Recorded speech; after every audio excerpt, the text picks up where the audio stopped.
Ayaw nila tayo tigilan dahil hindi tayo sumusunod sa kanila. Hindi tayo nabibili ng pera.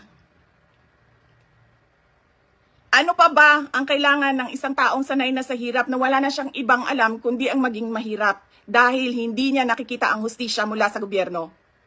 Mabibili mo pa ba yan? Hindi na.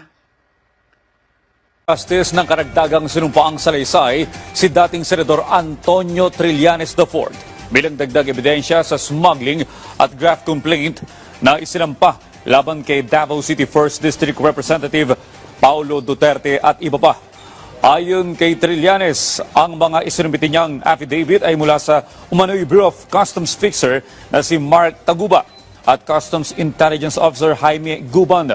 Ito umano ay magpapatunay na si Paulo ang nagpapalakad ng drug shipments noong dating administrasyon. Kasama rin sa isinumbiti ni Trillanes ang mga ebidensya na ginamit noon ng mga piskalya para makonvict si Taguba na sangkot sa 6.4 billion pesos na halaga ng shipment ng droga mula sa China noong 2017. Matatandaan na ang reklamo ay isinampa ni Trillanes sa National Prosecution Office ng DOJ noong July 2024.